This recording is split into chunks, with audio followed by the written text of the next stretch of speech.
პირველი ადგილი იყო ოქტოპუსსაც ჩავატარებ გეით თერაპია. ადამიანი პირველად რომ მოდის შენთან, რაღაცა მოლოდინები აქვს ხოლმე. არ არის მხოლოდ მარტო ტექნიკის ცოდნა რა. ენერგეტიკული სამუშაოც არის იმ ხრივ, რომ შენ უნდა გრძნობდე ყველა ადამიანს, რომელიც არის ოთახში. რანაირად მიდის ეს პროცესი? როგორც სიცილი გჭირდება, რომ რაღაც ემოციები გადავამუშაოთ, ზუსტად ისევე გჭირდება ტირილი. ტყუილად ეს მექანიზმი ჩვენ სხეულს არ აქვს. იცი რა, ის ინდივიდუალურად ადამიანებს როგორ მიუღია. ვთები, რომ რეალურად გზა არის ყველაფერი და არა დანიშნულების წერტილი. ყველაზე მნიშვნელოვანი გზა არის. და ყველაზე მნიშვნელოვანი ის პროცესი რა.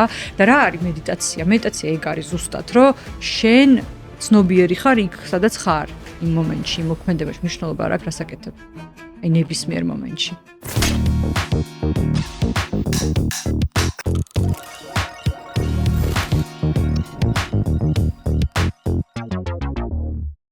გამარჯობა მეგობრებო, მოგესალმებით კიდევ ერთი ოქტო ეპიზოდიდან. დღევანდელი ჩვენი სტუმარი იქნება ტელეწამყვანი, ჟურნალისტი, ბგერითი თერაპიის ფასილიტატორი, ულამაზესი ლიკა იოგენიძე. გამარჯობა ლიკა. გამარჯობა. მოგესალმებით. კარგად, ძალიან დიდი მადლობა მოწვევისთვის. პირველი ესეთი კითხვა იქნება, ვიცი რომ დიდი ხანია ვარჯიშობ, კონკრეტულად ოქტოში. კი ბატონო. და გვითხარი 1-2 სიტყვით, როგორ შეცვალა შენი ცხოვრება ვარჯიშმა? ხო, ვარჯიშის მაგალითი სხვათა შორის ძალიან ღრმა ბავშვობიდან მქონდა, ბებია ჩემი კირა, სხვათა შორის, აი პატარა როყო, მაშინ არ იყო რა ესეთი პოპულარული ვარჯიშები, ხო, დღეს როგორც არის. და პირველი მაგალითი ამ ვარჯიშის ვნახე, რომ ყოველთვის ბებია ჩემთან რომ მივდიოდი ხოლმე სტუმრად, მივყავდი ხოლმე ახლოს ცხოვრობდა იპოდრომთან, ახლაც იქვე ცხოვრობს და მივდიოდით ხოლმე და იქ დარბოდა და თავის რაღაც სავარჯ განტელები რა ბებია, ყოველთვის ვარჯიშობდა და მეუბნებოდა, რომ აი დილა უნდა ყოველთვის დაიწყო ესე რა, რომ რაღაცა პატარა ვარჯიში მაინც იმისთვის, რომ სისხლის მიმოქცევა გაუმჯობესდეს შენ სხეულში უნდა გააკეთო. ეს რაღაცნაირად ხო იცი, ილექება რა ბავშვობიდან ასეთი მაგალითები და ზოგადად მაგალითი ყოველთვის ყველაზე კარგი სასწავლებელი არის, ხო? შეიძლება ბევრი ელაპარაკო ადამიანს და ისე ვერ გაიგოს, როგორც როდესაც ხედავს ამას. და ხო, ეს მახსოვს რა, კარგად ესაც ბავშვობიდან გამოყოლილი. მე სამსახიობზე სწავლობდი, თუმცა არ გავყევი ამ პროფესიას და იქ ქონდა აქტიურად რა, იქ სცენის მოძრაობა, აკრობატიკა, ბალეტი და ეს რაღაც ფიზიკური აქტივობა იყო ჩემი ცხოვრების ნაწილი რა, ну აქტიურად რა, მაშინ მახსოვს რომ აი პირველად იყო რომ ხეცი კუნთების ტკივილამდე რომ მიხვალ რა, იმდენს რომ იცეკვებ და იმდენს რომ ვარჯიშებ და შეგრძნება რომ შემოვა და ცოტა სასიამოვნოც რო არის ხოლმე ეგ ტკივილი რომ იცი რომ სხეული იცვლება რა, ძალიან ისეთი იყო. მაგის მერე უკვე ჩემი ვარჯიში ასე ვთქვათ დაიწყო რა მთავარი აი მართლა ვარჯიში რომ დავიწყე ეს იყო ნიუ-იორკში რომ ცხოვრობდი ჩემი სახლის პირველ სართულზე გაიხსნა ესე body burn ესე ერქვა ამ ადგილს და იქ იყო მეგაფორმერი ასეთი აპარატი legri fitness ეძახიან ეს მეგაფორმერი არის რეფორმერს გავს ვიზუალურად მაგრამ არის ცოტა სხვა სისტემა არის, ძალიან ნელა აკეთებ, გაუჩერებლად 50 წუთი და ერთდროულად არის კარდიო, muscle building-ი და stretching-ი. ანუ იწურები მაგრად, ხო? აი, იწურები ამას არ ქვია. ან წარმოუდგენლად რთული არის. ჩემს გვერდით მოდიოდნენ ხოლმე, აი, როგორი ტიპები იცი, აი, მთელი ცხოვრება იოგას აკეთებენ და აი, სუროკუნთი არიან. და აი აკვდებოდნენ ამ აპარატებს მართლა, აი, იწურებოდნენ და მახსოვს რომ ყველა ჯერზე რომ მივიდოდი, ვფიქრობდი ხოლმე რომ აი რა მომიყვანა ხო ვიცოდი რომ ეს რთულია ხო და აპარატზე გახარდა რომ ფიქრობ რომ აი მე ჯერ აღარ ვიზავ, მაგრამ მერე ისეთი ჰაი ქონდა რა. აი ამის მერე იმდენად სასიამოვნოდ გრძნობდი თავს რომ ვრუნდებოდი და მახსოვს რომ ეგეთ ნავარჯიშები აი არასდროს არ ყოფილი ვარ მაშინ როგორც ვიყავი. აი სუკუნთი ვიყავი მთლიანად. და მერე საქართველოში რომ დავბრუნდი საბედნიეროდ გაიხსნა პირველი ოქტობუსი ეს რომელიც ანდრეულზე იყო და მახსოვს გიორგი დამბატიჟა იქ და იყო აი სტანდარტი რა რომელიც საქართველოში არ იყო მაშინ ახალი ხილი აბსოლუტურად და ძალიან მაგარი იყო და ნუ მე უკვე გაიზარდა ეს ყველაფერი და ჩემი საყვარელი ვარჯიში დღეს არის რეფორმერი ძალიან მიყვარს რეფორმერზე ვარჯიში რასაც ვაკეთებ ვერაში სამჯერ ეხლა ცოტა საცობები ხელს მიშლის და ვიცი მიყურებს ნინი ფიქრობს რომ რამდენი ხანი არ მოსულხარ მოვალ პირდები იმიტომ რომ ძალიან მიყვარს მართლა ხო ეს არის რასაც ხო რა და ძალიან ველოდები რომ გიორგიმ დამპირდა, რომ მეგაფორმერსაც შემოვიტანო. ოპა. თუ დაგპირდა, ესე იგი იზავს. ხო, იქნება. ამიტომ ეს. კარგი, ძალიან. ლიკა, მე ვიცი რომ ბგერით თერაპიებსაც ატარებს შენ და ესეც რაღაცა ახალი არის დღეს რაღაცა საქართველოში მაინც რა. მარტო საქართველოში არა. ხო, ანუ ისედაც ახალია, ხო, ხო? სიმართლე რომ გითხრა, ეს ამ ფორმით, აი რა ფორმაც მიიღო ბგერითმა თერაპიამ დღეს. მთელ სოფლიოში ახალია რა. აი ეს ბუმი რა დღეს რაც ხდება, იმიტომ რომ ბგერით თერაპია ზოგადად ყველა კულტურაში არსებობს. სხვადასხვა ინსტრუმენტების სახით, ბევრ რელიგიურ რიტუალებში არსებობს, როგორც ჩვენთან ზარები არის, მაგალითად ხო, ჰიმალაის თასებს ხმარობენ, ხო, ტიბეტშიც და ყველგან არის რაღაცა თავისებური ეს რამდენი ხანიც არსებობს ადამიანი, იმდენი ხანი არსებობს ბგერა, ხო? და ბგერის ძალა არის ძალიან ესეთი ძლიერი. და როგორ აი აღმოჩნდი? შამანურ კულტურაშიც ხმარობდნენ, ხო? ბგერებს რა, თავის ჩვენივე ბგერას ხმას, როგორც ბგერით ინსტრუმენტს მაგალითად და სხვადასხვა შამანურ დრამებს, ავსტრალიის ტომებში მაგალითად დიჯირიდუს, ხო? ანუ ყველგან არის ეს. მაგრამ დღეს რაც მოხდა, არის რომ და მე რაღაცნაირად ინერციით თუ ინტუიციურად აღმოჩნდი ამ ნაკადში პირველ ნაკადში ფაქტობრივად რა, ანუ რაღაცა ამ ბუმის რა, როცა იწყებოდა ეს ყველაფერი რა. რა მოხდა, რომ შეიკრიბა ყველა ამ კულტურაში არსებული ბგერით თერაპიის ინსტრუმენტები და რაღაცა ეს ფორმა მიიღო, აი ესეთი დღეს რა ფორმითაც არსებობს. მე როგორ აღმოჩნდი? რაც მედიტაციებს ვაკეთებდი, ჩემთვის ვიყენებდი ჰიმალაის თასები მქონდა, რომელიც მე მაშინ არ ვიცოდი და ანუ შენით დაიწყე, ხო? ჩემით დავიწყე ჯერ ჩემთვის, ჩემი თავისთვის ეს ყველაფერი. მქონდა ჰიმალაის თასები, რომელსაც მე დღეს ახლა სუვენირს ვეძახი, იმიტომ რომ ეს არ არის თერაპიული თასი. სახლშიც იყენებ ახლა შენთვის? კი, მე ხომ აქვს ეს ინსტრუმენტები და ხმარობ. ახლა მაშინ იყო რომ აი მედიტაციას ვაკეთებდი და აი უბრალოდ შემოვკრავდი ხოლმე ამ თასს და ამას რაღაცა ეს ხმა სიამოვნებდა, ხო? და მით უმეტეს ნებისმიერი ხმა, რომელსაც თქვა ერთი და იგივე ინტერვალით ურტყავ რა და ეს შემოდის, ხო? ესე თქვა აი ყოველ 4 დათვლაში ერთხელ. ეს უკვე ახდენს გავლენას შენს ტვინზე. ანუ ამას ქვია სინქრონიზაცია, ასინქრონიზებს შენი ტვინის ტალღებს რა. ძალიან კარგად იხსნება რა ფიზიკის კანონებით რა ხდება ამ შემთხვევაში. და ამას ვაკეთებდი. შემდეგ უკვე რაღაც მეგობრებმა დაიწყეს ჩემთან მოსვლა და რავშე რა ვაკეთებ ამ რაღაცებს ჩვენც გავიკეთეს მოწონდათ რა და მე მივხვდი რომ რაღაცა იმდენად ძლიერ ინსტრუმენტს მივაგენი რომ არ შეიძლება რომ ეგეთ რაც რომ მიაგნებ არ გააზიარო ხო სხვა ადამიანებთან. როგორც პასუხისმგებლიანმა ადამიანმა გადავწყვიტე რომ შემესწავლა სანამ სხვებთან დავიწყებდი. ამის გაკეთებას რაღაც კურსები ავიღე. ეს კურსები ავიღე, გავიარე და საქართველოში? არა, საქართველოში არ არსებობს. ანუ დღეს რეალურად მე ვასწავლი, მაგრამ ბოდიში გაწყვეტინე. შენ აკეთებ მარტო ამ ბგერით თერაპიას არა, დღეს აკეთებენ. უბრალოდ სწავლების უფლება მაქვს მე. ოკეი. ანუ მსოფლიო ჰოლისტიკური მედიცინის ასოციაციის წევრი ვარ და მათი აკრედიტაცია მაქვს. ეს არის IPHM, ბრიტანეთში აქვს სათაო ოფისი და ანუ ესენი გაძლევენ როგორც დაზღვევას და ყველაფერს, ანუ მათი ბაზის ნაწილი ხარ, დღეს რო ჩაწერო ჩემი სახელი და გვარი, მათ ოფიციალურ გვერდზე ამოვა ჩემი სახელი, გვარი, ბიოგრაფია, ყველაფერი, როგორც ტრენერის და ფასილიტატორის. ხო, და ანუ მე შემიძლია ამ სერტიფიკატის გაცემა საქართველოში.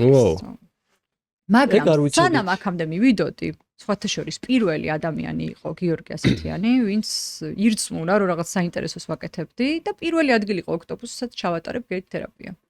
და ჩემთვის განსაკუთრებით ძვირფასია. პირველ რიგში ჯერ ჰიმალაის თასები მქონდა, მე კრისტალი რო აღმოვაჩინე გავგიშდი და ჩემ მეგობარმა ბაია დავითაი ამ მაშინ მაჩუქა ეს თასები. რაღაცნაირად აი მეგობრები და სწორი ადამიანები აღმოჩნდნენ ჩემ გვერდით, ვინც რაღაცა ხელი შემიწყვეს რა. და მე ვფიქრობ, რომ ხშირად არის ასეთი რამ, რომ როდესაც სწორ გზაზე აღმოჩნდები, აი ეს დახმარებები ჩნდება გზადაგზა რა. ხელს გიწვიან ადამიანები და რაც კარი იხსნება შენთვის თითქოს. და პირველი გამოცდილება როგორი იყო? აი ხალხთან უშუალოდ უკვე როგორც ხონდა, ხო? რამიშვილზე. აი როგორი იყო ეს თვითონ ხალხის ფიდბექებიც როგორი იყო? აი პირველად ოქტომბერში რამიშვილზე ჩავატარე, გიორგი მითხრა, რომ რაღაც საინტერესო აკეთებ და მოდი რომ ცადოთ გავაკეთოთ. ხო და ძალიან ნერვიულობდი მახსოვს. ხა მე ხალხთან ურთიერთობა ჩემთვის ჩემი სხვა პროფესიების ნაწილიც არის და ეს არ მიჭირს, თუმცა პასუხისმგებლობას გრძნობდი ძალიან დიდს რა, იმიტომ რომ რაღაცა ახალს აკეთებდი. ხო, ახალს ვაკეთებდი და თან ვიცი რამდენად ძლიერი გავლენა აქვს ამ ყველაფერს ადამიანზე რა. და მაშინაც სხვებისთვისაც რაღაც ის იყო რა, სიახლე იყო. მაშინ მithumetes მე როცა დავიწყე ეს, მაშინ არავინ ამას არ აკეთებდა. ძალიან ახალი იყო. და შემოდიოდა ისე რა ინტერესით, რომ აი რაღაცა რა არის ეს ბგერითი თერაპია. და ძალიან დიდი გამოცდილება მომცა იქ ამ ჯგუფებმა. კარგად მიიღეს ან მოეწონათ. შემდეგ უკვე მეგობრები მოყავდათ, მეტნი შემოდიოდნენ, ყველა ჯერზე უფრო მეტი და მეტი ადამიანი შემოდიოდა. ანუ ვიბრირებდნენ უკვე, ხო? აბსოლუტურად, კი. კი, და აი ეს რაღაც მუღამი დაუჭირეს რა ამ ყველაფერს და იმას რომ რეალურად აი ჩემთვის რა მიყვარს ოქტომბერში ჩატარება და რატომ მიყვარს რა, იმიტომ რომ თქვათ იგივე რაღაცა სივრცეებში, სადაც ისედაც სულიერი პრაქტიკებია, იქ გასაგებია რომ ისედაც ის ადამიანმა რაზე მოდის რა და ოქტომბერში უმეტეს შემთხვევაში ხო ადამიანი მოდიან ფიზიკური ჯანმრთელობისთვის, ფიზიკური სხეულის გაუმჯობესებისთვის, რა თქმა უნდა, აქ მენტალურიც არის ყველაფერი, მაგრამ იქ ვიღაცა შეიძლება საერთოდ არ ელოდება ასეთ პრაქტიკას. და იმიტომ რომ თქვა შეიძლება აპლიკაციაში ამოუგდო ბგერითი თერაპია და ხშირად უთქვამთ რომ აი დავინახე და დამაინტერესე შემოვედი. და შემდეგ მათთვის რაღაც ახალი სამყარო იხსნება. და ამას მე მიყავს კიდე სხვა პრაქტიკებამდე ეს ადამიანები რა და ძალიან მაგარია, რომ აი ეს საშუალება არსებობს. კი, რა თქმა უნდა, მაგრამ ასწორებს. სხვათა შორის მე არ მქონია მსგავსი ის და პირველად შენი ვიდეო შემხვდა ოქტომბერში, რომ რაღაცა ბგერითი თერაპია და რაღაც ძალიან უცხო იყო რა, დამაინტერესა, მაგრად, რომ რა არის. ზოგადად, ნუ იოგაზეც ნამყოფი ვარ, ასე შემდეგ თითქმის ყველა ჯგუფურზე რა. კი. მაგრამ ეს ბგერითი თერაპია რომ ნახე, იყო აი მართლა რაღაცა ცოტა ისეთი მეგონა რომ ყველა ჩაკრა უნდა გავხსნა და რაღაცა მაგაზეც მოქმედებს ხო ყველაფერზე. სხვათა შორის კი. ენერგეტიკულ ხშირად ეშლება თქვენც არ იცის რა, რაც გონიათ რომ რაღაც იოგასთან ახლოს არის, იმაში საერთოდ არაფერ შუაში არ არის იოგასთან აბსოლუტურად. აქ რაც ხდება არის რომ შენ ბგერების და ვიბრაცია, ანუ მან ხო ვიბრაცია არის ძალიან მნიშვნელოვანი და არა მხოლოდ ბგერა რა.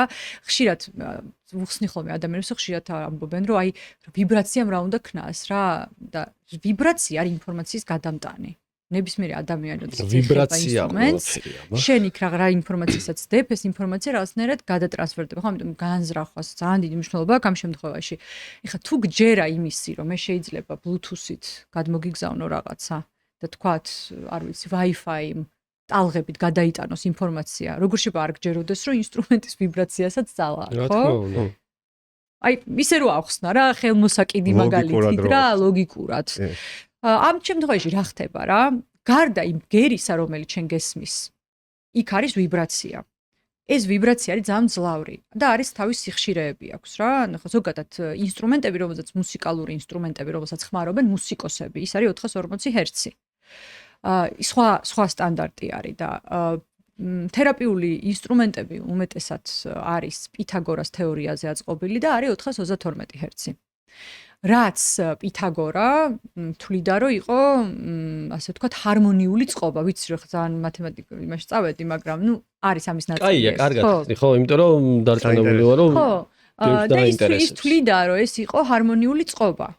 რომ ეს იყო ყველაზე ჰარმონიული წყობა, რომელიც აი ამ რაღაცა აკრისტალიზებს, ასე ვთქვათ, რა, მატერიაში კრისტალიზდება, მაგრამ შენ ამას ვერ ხედავ. ის ვიბრაცია არსებობს, შენამდე მოდის, შენ ხო გრძნობ ვიბრაციას, როცა შენამდე მოდის.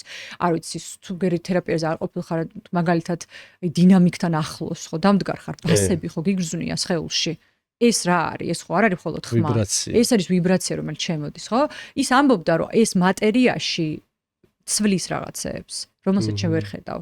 და შემდეგ მე-20 საუკუნის დასაწყისში უკვე მეცნიერება რო განვითარდა, მეცნიერებაში ექსპერიმენტი გააკეთეს, როდესაც მატერიაში ნახეს 432 ჰერცი როგორ გამოიყურება. და ეს არის საოცარი სილამაზის ფიგურები. ვაუ, ძალიან საინტერესოა. და ყველას თავისი ფერები აქვს, ხო, ალბათ?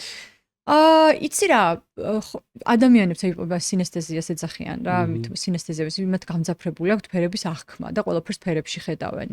ზოგადად ამბობენ ხოლმე, რომ ხო, რაღაც ჩაკრების სისტემაზე თუ ვილაპარაკ, ბევრი სისტემა არსებობს რა და მე არ მიყვარს რაღაცა ერთზე მიჯაჭვება რა, თქვა ჩინურ მედიცინაში არსებობს მერიდიანების სისტემა, აი აკუპუნქტურას, აი ნემსებით რომ მკურნალობა ენერგია ხავს, რაზეც ხმარობენ ენერგეტიკულ ცენტრებზე, არსებობს ჩაკრების სისტემა სხვა და ამბობენ, რომ ყველა ჩაკრას თავის ფერი აქვს. და ეს თასებიც რეზონირებს. Რა თქმა უნდა, ყველა ენერგეტიკულ ცენტრზე რეზონირებს, იმიტომ რომ ძლიერი ვიბრაცია არის და ეს ძლიერი ვიბრაცია ყველანაირ სტაგნაციურ, ასე ვთქვათ, ენერგიას ხსნის. და სხეულს ხო აქვს მეხსიერება შენ გონებაში თუ გახსოვს რაღაცეები, ხო? თქვათ რაც გეწყინა, რაღაცა ტრავმა გაგძველი და გონია რომ ვიღაც საპატიე, თქვათ, აქ. შეიძლება ის ტკივილი სხეულში სადღაც არსებობდეს მაინც. და სხეულს თავის მეხსიერება აქვს. ასეთი პრაქტიკები გეხმარება, რომ აი სხეულიდან ეს ასე ვთქვათ ბლოკებს ეძახიან, არ მეყვარს ეს სიტყვა დიდად, მაგრამ ну ასე ვთქვათ ეს სტაგნანტ ენერგია ამოიღო რა, გამოფერთხო.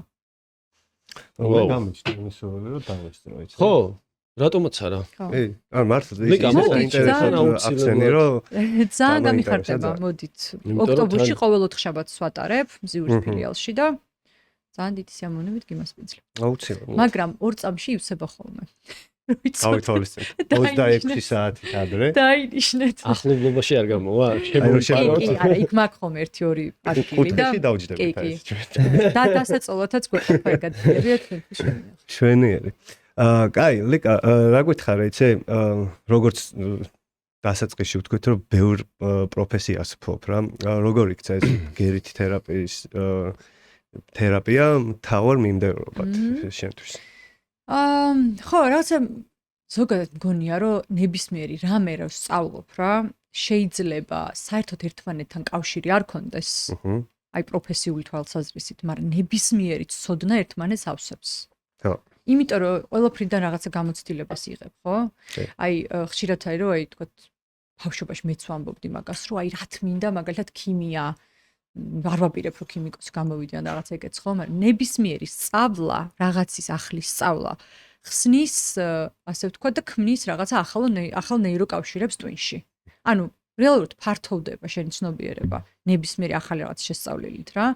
და ამიტომ ის რომ შეიძლება რაღაცა სხვადასხვა დარგში გქონდეს ცოდნები, ის საბოლოო ჯამში რაღაცა ერთიანობას ქმნის.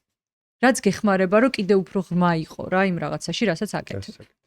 და პირველი აი ეს ტრენინგი რო გავიარე, ონლაინ ტრენინგი გავიარე პირველი, მივხვდი რომ აი არ იყო საკმარისი რა, ის ცოდნა არ იყო ჩემთვის საკმარისი. რაღაც უფრო სიღრმეში მინდოდა წასვლა. და რა თქმა უნდა მე პრაქტიკებით მე თვითონ ძალიან ბევრი და ინტუიციურად ბევრი რაღაცა ვისწავლე. ну რაღაცა ის თავარი წესები ვიცოდი. და მე უკვე აი რო გადავწყვიტე რომ ეს IPHM-ის აკრედიტაცია ამეღო, მაშინ ვნახე ძალიან მაგარი მენტორი, რომელიც თვითონ IPHM-მა გამიშვა მენტორთან და მან ძალიან მაგარი ცოდნა. შენ ძალიან პროფესიონალურად შეგისწავლია ეს ყველაფერი. კი. ხო, რაღაც ზედაპირულად არა ისე რა, რომ მოგეწონა და რაღაცა გადაწყვიტე რომ ეს მაინც. ხო, ну, თქვა და თვით ნასწავლე არ ხარ. არა, თვით ნასწავლე. ხო, არა. თვით ნასწავლე. აი, ხო, არა, ხო, არა, ვიცი ხო. ნახე მე აგიხსნი რა, ეს არ არის ის რაღაცა, რაც თვით ნასწავლმა ადამიანმა უნდა აკეთოს რა, პირდაპირ ვიტყვი რა, იმიტომ რომ ძალიან სერიოზული ზეგავლენა აქვს ადამიანზე და როგორც შეგიძლია ამით არგო ადამიანს, ისე შეიძლება სადღაც დააზიანო კიდეც რა, იმიტომ რომ ძალიან ბევრი რაღაცის ცოდნა არის, ინტერვალების ცოდნა არის საჭირო, დროის ცოდნა არის საჭირო, რამდენ მოქმედებას აკეთებ წუთში, იმის ცოდნა არის საჭირო, ძალიან ბევრი რაღაცა შეიძლება იყოს. აი ზუსტად მაგაზე მინდა კითხო ლეკა რა, აი როგორ ხვდები ამ სეანსის დროს რა, ეხა ნების რამდენი ადამიანი ყავს ხო, ну დაახლოებით, ну იყოს 10 კაცი. ამ 10 კაციდან ეხა როგორ ხვდები, რომ აი ვის როგორ უნდა მიუდგე სიტყვაზე ის ემოციურად რაღაცა კონკრეტულ ადამიანებზე როგორ მოქმედებს ეს ყველაფერი რა, აი რანაირად მიდის ეს პროცესი? ყოლია, არ ვიცი, 50 კაციც ყოლია დიდ დარბაზებში და როგორც განსხვავდებით ჩვენ ერთმანეთისგან ყველანი და შესაბამისად ხო, რატო განსხვავდებით? იმიტომ რომ ჩვენი გზა განსხვავდება, რაც გავიარეთ, სანამ აქამდე მოვიდოდით, ხო? შესაბამისად ის გზა, რაც გავიარეთ, ახდენს ზეგავლენას და ის გამოცდილებები ჩვენზე, როგორც ფიზიკურ დონეზე, ასევე მენტალურ დონეზე, ჩვენს ემოციურ სხეულზე, ჩვენი ემოციური სხეული აბსოლუტურად განსხვავდება. ჩვენი გამოცდილებიდან გამომდინარე. ამიტომ ჩვენი გამოცდილება სხვადასხვაა რა. ესეთ პრაქტიკაში შენ იღებ იმას, რისთვისაც მზად ხარ. და იმ შრეზე ჩადიხარ ისთვისაც მზად ხარ. იმიტომ რომ აქ შეება დაუსრულებლივ ძალიან ღრმა შრეებში ჩასვლა ამ პრაქტიკით. და ამიტომ ყოველს განსხვავებული აქვს ხოლმე რა. არის ხოლმე რომ მაგალითად ხშირად ხდება რომ შეება პარასიმპათეტიკური ნერვული სისტემა ხარ დავიწყებ ამის სრულად ახსნას, გააქტიურდეს, რის შედეგადაც რასაც ვამბობდი, შენ თვითონ ვერ ხვდები, შენი სხეული იწყებს ამოფერთხოს ტრამვების რა. და ამ დროს ხდება ხოლმე რომ ადამიანი მედიტაციურ მდგომარეობაში, მაგრამ სხეულმა შეება ესე ხტუნაობაც დაიწყოს რა. ქონია მსგავს შემთხვევა. ქონია მსგავსი შემთხვევა და ეს რას ნიშნავს იმ წამს, რომ ის სხეული ინთავისუფლებს თავს, აი იმ რაღაცეებისგან, რაც შიგნით იყო ჩარჩენილი. თუმცა ადამიანს დისკომფორტი ამ დროს ესე არა აქვს რა. ნუ ალბათ რაღაცა მე სიამოვნებს აგვისიან. ხო, პირიქით, შემდეგ ძალიან დიდი შვების შეგრძნება აქვს და იმ წამს თვითონ მედიტაციურ მდგომარეობაშია. უბრალოდ შენ უნდა იცოდე როგორ მართო რა. ამ შემთხვევაში აქ რა არის? არ არის მხოლოდ მარტო ტექნიკის ცოდნა რა. ენერგეტიკული სამუშაოც არის იმ ხრივ, რომ შენ უნდა გრძნობდე ყველა ადამიანს, რომელიც არის ოთახში. აბსოლუტურად ყველას უნდა გრძნობდე. და ყველა შემთხვევასთან უნდა იცოდე მიდგომა რა. რაც არ უნდა, როგორც არ უნდა წაუვიდეს ვიღაცას, უნდა იცოდე როგორ მიუდგე ამ შემთხვევაში, იმიტომ რომ ეხლა როცა მენტორი ხარ, სადღაც ფასილიტატორი ხარ, შენ თუ დაიბენი და არიცი რაღაცა როგორ მართო, არ არის კაი. აი მაგიტომ ასწორებს ესე პროფესიონალურ დონეზე რა ყველაფერი გავლილი და უკვე იცი რა, ის ინდივიდუალურად ადამიანებს როგორ მიუღია ამ შემთხვევაში შეიძლება ეხლა სიტყვაზე მე და გიო შემოვიდეთ და გიოზე კარგად იმოქმედოს და მე რაღაცა ისე ვიყო და მაგ დროს ეხლა ძალიან მნიშვნელოვანია ეხლა შენც რომ მიმატო და ყველა რომ მიმატო შეიძლება ის კანკალი გაგრძელდეს ალბათ ერთი საათი. ინდივიდუალური მიდგომა არის რა. ინდივიდუალური მიდგომა ძალიან მნიშვნელოვანი არის და მაგას ვამბობ, რომ პასუხისმგებლობას უნდა გრძნობდე რა, ეს არ არის თამაში. შეიძლება ლამაზად გამოიყურება და გინდოდეს რომ გააკეთო, იმიტომ რომ ლამაზად გამოიყურება, მაგრამ ეს არ არის თამაში. ეს არის სერიოზული ცოდნა ჭირდება ამას. იმიტომ რომ მე ხა ვინც შემთხვევით ჩემთან უსწავლია, იმ ადამიანებს ყავს სტუდენტები, ვისაც ვასწავლი, იციან რომ მხოლოდ თეორიას 4 საათი ვლაპარაკობ პირველ შეხვედრაზე, პირველ გაკვეთილზე. 4 საათი არის მხოლოდ თეორია, სალაპარაკო. ამიტომ ეს ამას შენ თუ გადაახტი და უბრალოდ გონია რომ უკრავ ინსტრუმენტზე და ეს არ არის ეგრე რა. და რატო ახლა თქვათ რატო დადის ხალხი ხო? ადამიანი ბრუნდება მაშინ როცა შედეგი აქვს. კი. მხოლოდ მაშინ ბრუნდება როცა შედეგი აქვს. სხვა შემთხვევაში კი შეიძლება ახალი ნაკადი შემოვიდეს, მაგრამ აღარ დაბრუნდეს. ერთი და იგივე ადამიანები რო ბრუნდებიან, ნიშნავს რომ მუშაობს რაღაც. რა თქმა უნდა. ხო ეს ტყუილა ახლა არავინ არ მოვა რა. ნუ იგივე ვარიანტია შეიძლება ცუდ პარალელს ვავლებდე, მაგრამ ნუ შენთან როგორც მოდის რა ადამიანი და იმაზე იღებ პასუხისგებლობას, რომ არაფერი არ დაუშვა და პირიქით რაც უჭირს. ხო, ნუ ადამიანი განდობს თავის თავს რა. და იგივე ვარიანტი არის, დაჟე უფრო სიღრმეში ჩადის რა. ზუსტად ასეა. ძალიან საინტერესო. ემოციურად. აუცილებლად უნდა გესტუმროთ. მართლა მოგეწონებათ მაგით. კი, დარწმუნებული. ლიკა, როგორც თქვი, რომ ყველა ადამიანზე ძალიან ესე ინდივიდუალურად მოქმედებს ეს ბგერითი თერაპია.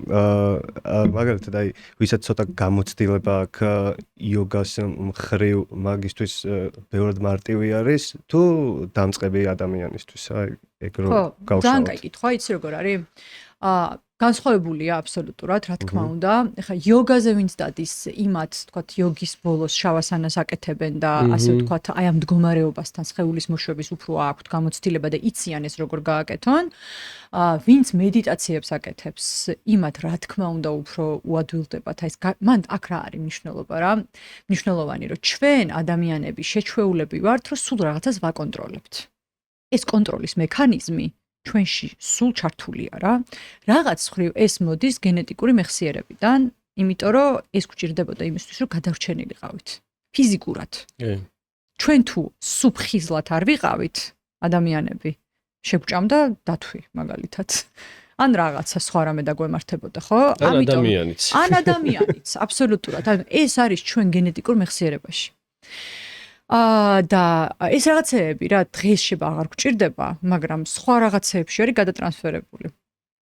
ამიტომ აი კონტროლის მექანიზმის გაშვებას გასწავლის ესეთი პრაქტიკები, რომ ზოგჯერ უფრო კარგად ხდება რაღაცები, როცა ენდობი უბრალოდ და მიყვები. რაღაცა მაინც მოხდება, თქვა ჩენი დაძაბულობის გარეშე. აი ხო გიფიქრია რა ზოგჯერ რომ აი შეიძლება და არ გენერვიულო და მაინც იგივე შედეგი მოვიდოდა. ხო, მაგრამ აქამდე რომ მიხვიდე არ არის ეგეთ მარტივი, ხო? ეხლა სალაპარაკოთ მარტივია, მაგრამ არ არის ეგრე რა, რომ ესე ენდო თქვათ რაღაცას. და ესეთი პრაქტიკა ამას გასწავლის. როცა მედიტაციას აკეთებ, ან თქვათ იგივე იოგაზე შავასანას აკეთებ და იოგაზეც ხო რაღაც მხრივ გონების და სხეულის ერთობას და ბალანსს კარგად გასწავლის ეს პრაქტიკა. მაგ დროს უფრო მეტად იცი ეს როგორ გააკეთო. როცა პირველად მოდიხარ, ხშირად არის რომ პირველად შეიძლება ზოგი არის რომ აი თანდაყოლილად ინტუიციურად მიყვება და ძალიან კარგად გამოსდის. ზოგი არის რომ უჭირს, იმიტომ რომ ის არ არის შეჩვეული რომ ასე მოეშვას. და აქ რას გიშვება ხო ეს ვიბრაციები ისე ადუნებს შენ სხეულს რომ ზოგჯერ გონიათ ხოლმე რომ ხელები და ფეხები დაუგუშტათ, იმიტომ რომ შენ როცა ცნობიერი ხარ, ხიზლად თქვათ ტვინი, არ ხარ შეჩვეული რომ სხეული ეგეთი მოშვებული იყოს. ხოლო ძილში ეშვები ეგრე. და ამიტომ ეს რაღაცა შიში შემოდის ხოლმე რომ აიმე რა ხდება, ხო კარგავ ჩემ თავს და აი ეს რაღაცა ზოგჯერ შემოდის, მაგრამ მეორე უკვე სულ სხვა არის, იმიტომ რომ პირველზე შე რო უკვე ეზიარე და იცი რა ხდება, მეორეს უკვე ენდობი. და მეორეს უკვე ენდობი და აი ამ ფლოუში მიდიხარ რა, დობაში მიდიხარ, რომ აი როგორც წავა, მიყვები აი ამ პროცესს. აღარ ეწინააღმდეგები. იმიტომ რომ შენ თუ ეწინააღმდეგები ამ ვიბრაციის მე ის უფრო გეწინააღმდეგება და იქ ჯახი ხდება ხოლმე რა ამ ენერგიების. ამიტომ სულ ვეუბნები ხოლმე რომ მაქსიმალურად აი ამ შემთხვევაში ის რომ დანებდე არის ძალიან მნიშვნელოვანი. მისცე საშუალება აი ამ პროცესს რომ წავიდეს ისე როგორც უნდა წავიდეს. მიუშვი თავის იმას. ხო. თავის ხო რა, თავის ნებაზე რომ მიუშვა. ხო, მაგრამ მაგასაც რაღაცა გამოცდილებაც გინდა არა, ნელა რომ მოდის რომ მე ყველას მაგას ვეუბნები რა, რომ ნუ გადაახტებით პროცესებს. რომ არის რომ აი რა როდის გამომივა რაღაცა. ანუ ეს არ არის, არავის არ ვეჯიბრებით, არც ჩვენ თავს არ ვეჯიბრებით რეალურად რა. ეს პრაქტიკები არც მძაფრი ემოციებისთვის არ არის. ეს პრაქტიკა ხშირად არის რომ ადამიანები ზოგჯერ ასეთ პრაქტიკებში მძაფრ ემოციებს ეძებენ ხოლმე იმ თვალსაზრისით რომ მძაფრ გამოცდილებას რა თქვათ აი ძალიან ძლიერი ვიბრაციით და აი მეტი და მეტი რო გინდა და რეალურად ეს მაგისთვის არა ეს არის იმისთვის რომ შენ ცენტრი იპოვო. აი მხოლოდ მაგისთვის არის.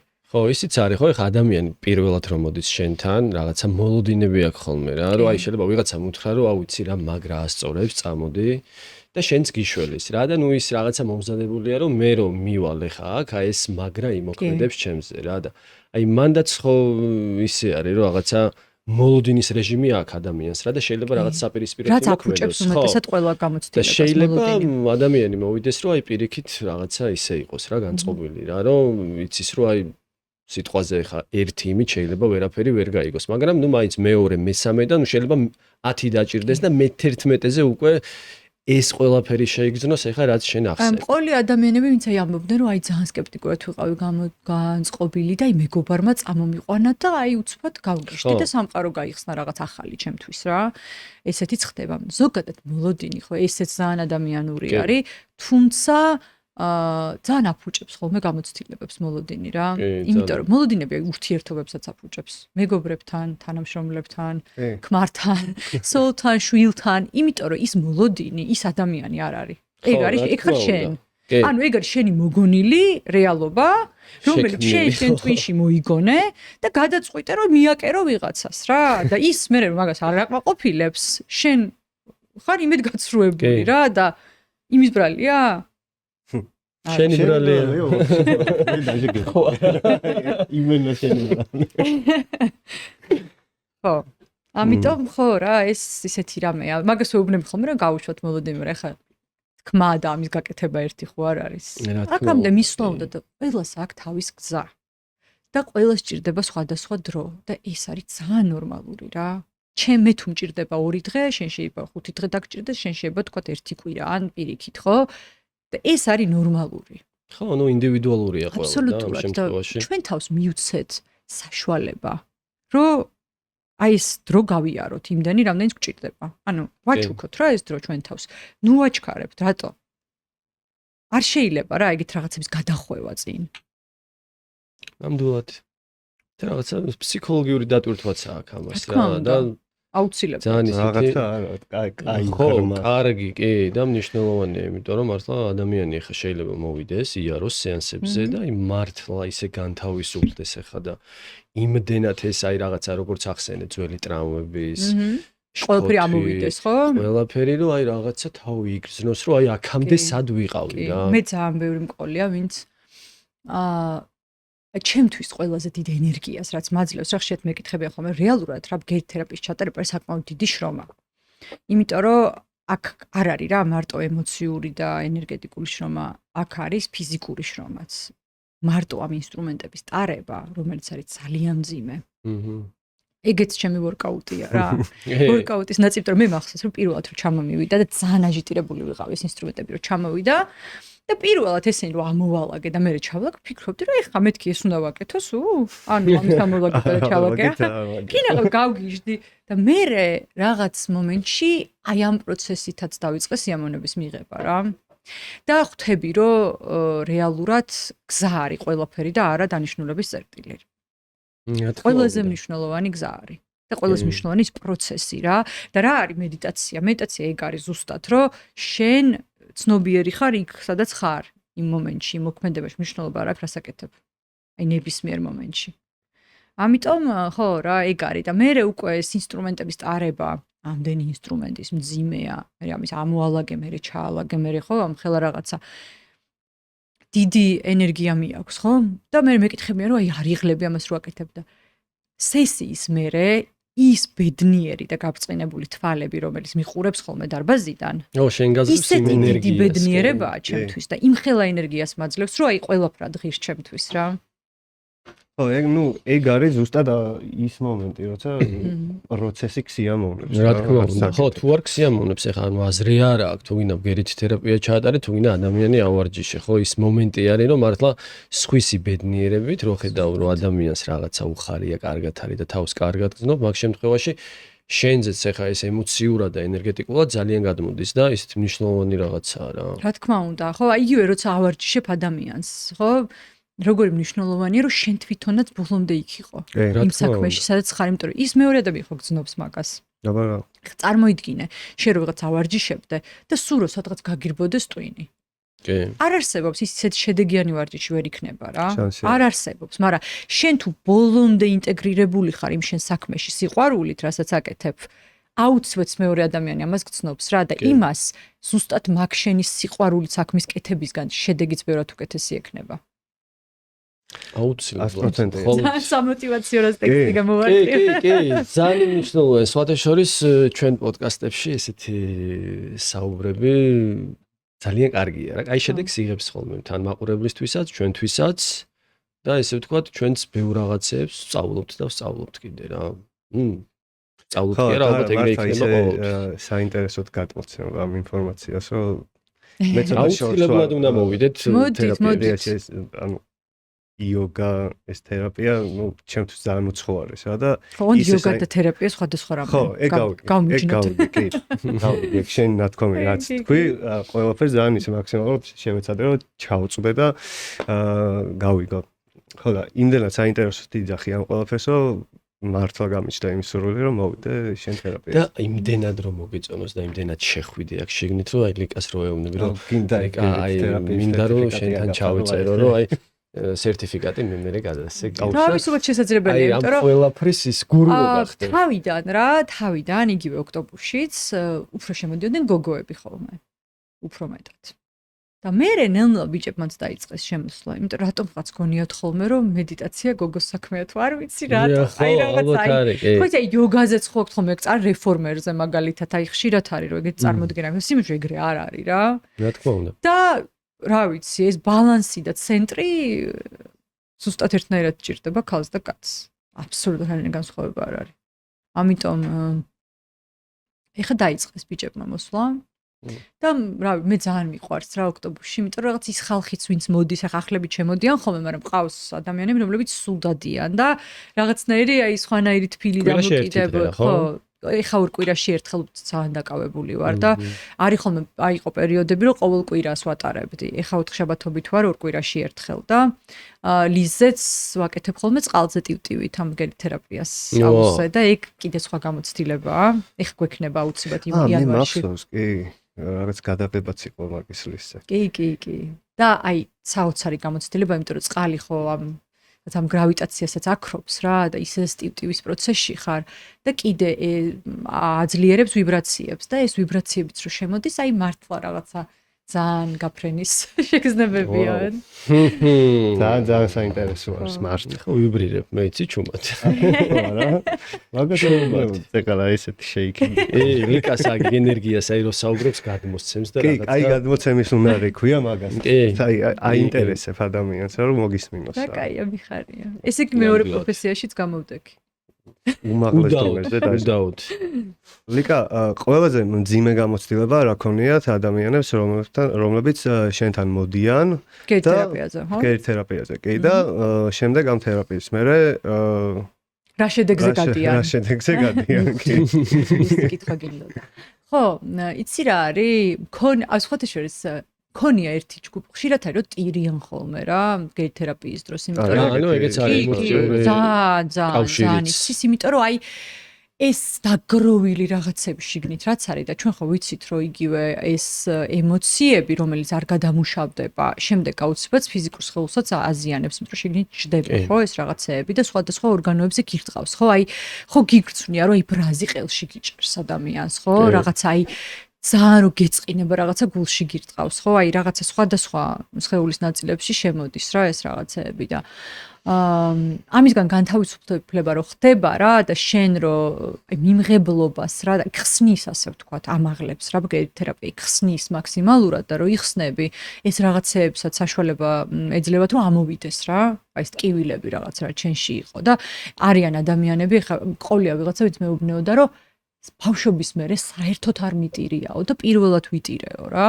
და თურმე რა მაგარი ყოფილა ტირილიო რა იმიტომ რომ ხშირად რა აი ესეც ხო რაღაცა ეს ტირილიც ხო რაღაცნაირი ის არის ხოლმე რა სტიგმატიზირებული მით უმეტეს ბიჭებთან რომ აი ეს ოჯახში რა ბიჭი ხარ რა გატირებს თუ რა ძლიერი რო უნდა იყო აუცილებლად რა ეს არის ძალიან მავნე რამე რა შეიძლება ბავშვს უთხრა ნებისმიერს გოგოს აი ნუ ტირი ხარ ეს ხო რა ჩვენში ზისის რომ კაი რატო ტირი ხარ გონია რომ ამშვიდებ ამით და სინამდვილეში ძალიან სუდია რატო იმიტომ რომ როგორც სიცილი გვჭირდება რომ რაღაც ემოციები გადამომუშავოთ ზუსტად ისევე გვჭირდება ტირილი ტყუილად ეს მექანიზმი ჩვენ სხეულს არ აქვს ჩვენი სხეული ძალიან ჭკვიანია და ეს მექანიზმები რაც აქვს სხეულს იმისთვის რომ გამოინთავისუფლოს რაღაცეები ეს არის საჭირო ამიტომ ტირილიც არის ძალიან მნიშვნელოვანი მოვლენა შენ სიცილი სხვა რამეს ამუშავებ ტირილი სხვა რამეს ამუშავებ ანუ ეს ემოციების გადამუშავება ხდება ამ დროს და ადამიანი რო არეპრესირებს ამ შეგრძნებას რატომაც გვასწავლეს რომ ტირილი სირცხვილია და სინამდვილეში არა ეს ჩვენ ბუნებრივი მოთხოვნილება არის ორგანიზმის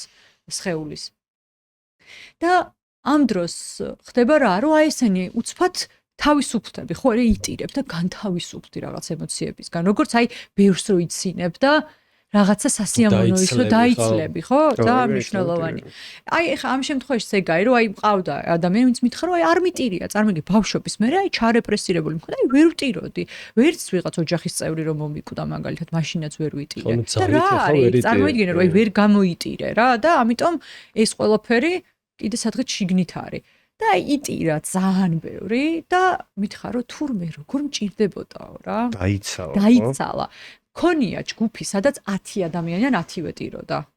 აი 10-ვე ტიროდა, მთელი ჯგუფი ტიროდა რა. ეს კიდე რაც კოლექტიურად იმუშავა რაღაცა ენერგიამ. და ძალიან მერე ძალიან დიდი ბედნიერების შეგრძნება ჰქონდათ ამ ადამიანებს რა. სხვადასხვანაირი გამოვლინებები აქვთ ხოლმე. და არიან ადამიანები, ვისაც აი იგივე საყვარელი ადამიანების დაკარგვის მერე დეპრესიები აქვთ და ვერ უშვებენ. და აი მუდმივ გლოვაში არიან რა. ანუ ამას ყველაფერი ხა სხეული მახსოვრებს არა ამდენ ნეგატიურ ენერგიას და გამოგაკ. ალბათ მე აი ხანდახან გასკდომაზე ხარ ადამიანი. კი, და მქონია ეგ ამბავი რომ ხა არ მიყვარს ესე ძალიან კონკრეტული ზუსტი ისტორიის მოყოლა, იმიტომ რომ არ არის ეთიკური იმ ადამიანებთან, ხო? ამიტომ ვანზოგადებ ამ кейსებს რა და მყოლი ადამიანები სხვადასხვა თქო ოჯახის წევრები რო დაკარგეს და ძალიან დეპრესიულად და ძალიან სუდად იყვნენ და აი ყოველი შემდეგი თერაპიის დროს აი თითქოს თვალები რო იხსნება. აი სხვა თვალებით მოდიოდნენ ეს ადამიანები მერე რა. და შენთვისაც რამხელა ის არის რა. ეს არის ის мотиваცია რაც მაძლევს იმის სურვილს რომ ეს გავაგრძელო და ეს ვაკეთო ეს საქმე რა. ამიტომ ეს ძალიან მნიშვნელოვანია. კარგია ბევრ ადამიანს რო ეხმარები. ხო. ძალიან მაგარი. ძალიან და რა ეხლა აი სწავლებს? სწავლებაც იმიტომ დავიწყე, რომ მინდა რომ ეს სფერო იყოს განვითარებული ჩვენ ქვეყანაში. სხვა ადამიანები, ვინც ამას გააკეთებენ, იყვნენ პროფესიონალები და პასუხისმგებლიანი ადამიანები და თქონდეთ ღრმა ცოდნა იმისი რას აკეთებენ, იმიტომ რომ ესეთი რაღაცების კეთება რა, სამყაროს კანონებზე თუ ვილაპარაკებთ, ცოდნის გარეშე და პასუხისმგებლობის გარეშე ძალიან საშიშია. რა თქმა უნდა. შენთვის არ არის პირველ რიგში კაი.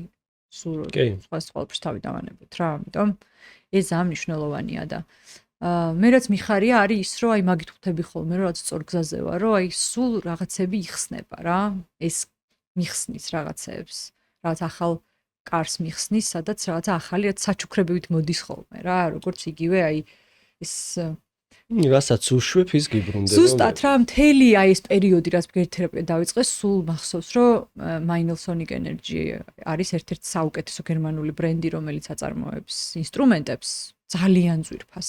და მახსოვს, რომ შევდიოდი ხოლმე და მაგათ გონგებს ვუყურებდი, მაგათ და ვფიქრობდი, რომ აუ ამას როდის ვიყიდი, უძვირესი არის. და საბოლოო ჯამში მაგათი ამბასადორი გავხდი. და ეს ინსტრუმენტები გამომიგზავნეს და ეს ძალიან ახლოს ყოველად არაფერი არ ხდება. ხო, აი მაგასამ რა ყველაფერი შესაძლებელია თუ დაუშვებ. კი ბატონო, ეგრეა. დაუშვე. ვცდილობ, სწავლობ. ლიკა, რა მინდოდა, ეხლა მეკითხა შენთვის არა როგორც პროფესიონალს. აი ჩვენ როგორც ადამიანს რა, ჩვეულებრივს ეხლა შენ საქმეში როგორც პროფესია გადადე და აი ეს ბგერითი თერაპიები, აი რაც კი შენ გაკეთებული გაქვს და როგორც მუშაობს საკუთარ თავზე. არა მარტო სხვებზე, აი საკუთარ თავზე, ხო? თუ ყოფილა ისეთი მომენტი, რომ მომენტი არ აუცილებლად იქნებოდა, რომ შენი ცნობიერება რაღაც პონჩი შეცვალა. აუცილებლად. ხო, და რაღაც 1-2 სიტყვით ვითხარი მაგას. აი ხა ცნობიერების ცვლილებაზე თუ საუბრობთ, ყველა ბგერითი თერაპია არის ცნობიერების შეცვლა, იმიტომ რომ ეგ პროცესი რა, რაც ბგერითერაპიის დროს ხდება, იმას შეყავ ხარ შეცვლილი ცნობიერების მდგომარეობაში. შენ შეიძლება იქ არ დარჩე, თუმცა ის რაღაცა პერიოდი, აი ფანჯარა იხსნება ამისთვის.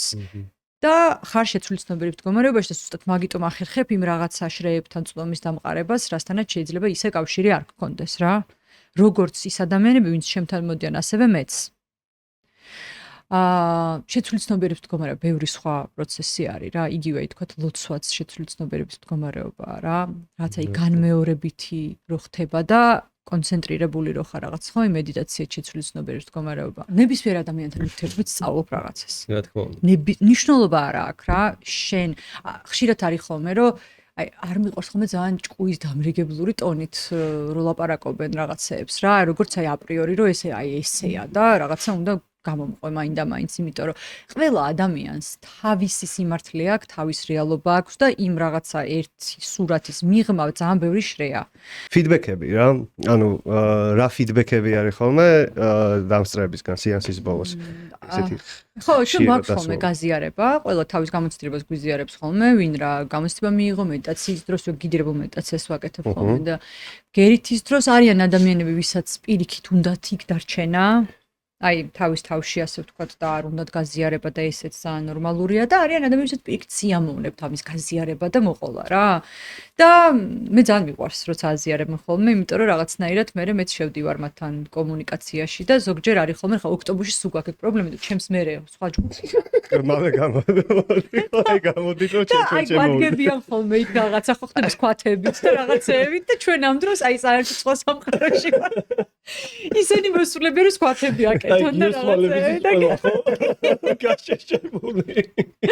ეხა ეს მაყურებელი ვერ ხვდება სინამდვილეში აქ უკანა ფლანგზე რა გამოიჭრება რეალურად გადაცემაში, მაგრამ აქ მთელი ამბავი არის რომ გიორგი არის ტრანსში. სანამ ლიკასიანსებს დაესწრება, ჰა? შენ რომელი? აუ რა თვალები იყო, იცი რომ შემოგხედე, ხო? თან დახუჭული ხოდა, თან ღია. ანუ ორივე გქონდა ერთად, ეგეთი რამე მე არ მაქვს. ბაზაზეს აკეთებდა. არის ეგეთი მედიტაციის ფორმა, ღია თვალით. ვა, საღო. პატარა დამაგიტმოზა. ბრავო. და ლიკას დამსახურება სხვათა კი, კაი იყო. მოკლედ გელოდებით. აუცილებლად მართლა. ოქტომბერში ზიურის ფილიალში. მოგწანდით 4 შაბათს. თქვენთვის გადავინახავ ორ ადგილს. ადგილი არ იქნება, მაგრამ მაინც იქნება შიგნით 2 სპოტი მექნება თქვენ. თქვენთვის რაღაცა. პატარები ვარ, დიდი ადგილი არ გჭირდება. კაი იყო თქვენთან ერთად. მადლობა.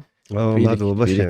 მადლობა ლიკარო საინტერესო რესპონდენტი. ხო, და აი რაღაცები გაგვიზიარე და აი სახეზეა. შედეგი. ეშე ხვდები მარტო ლაპარაკის თქვენს დაემართა. წარმომიდგენია, აი ზუსტად ეგ მომენტი დავინახე, მეც რომ აი საუბარში თუ უკვე ეს დაემართა, წარმომიდგენია უკვე აი თვითონ სეანსის დროს შეიძლება აი ჰაერში აიწიოს და რაღაცა ხო, ესეთი რაღაცა იშვიათია. მაგრამ მე აუცილებლად უნდა დავესწრო, შენ უნდა გიყურო მაგდროს. თქვენ სხვადასხვა ჯგუფებში უნდა გაყოთ, თორე იქ შენ მე გააცინებს. კლასში რო კლასელებს ყოფენ ხოლმე, პირველ ბოლო მერხზეზის და მეორე პირველ და აი მაშინ აი თუ შემოვალთ დედასფიცაო რა უცილებლად ეს სხვაგან დასვი მე სხვაგან. და დაგვიდა და აუცილებლად აბა გავქშიფრა. ლიკა ძალიან დიდი მადლობა. მადლობა თქვენ.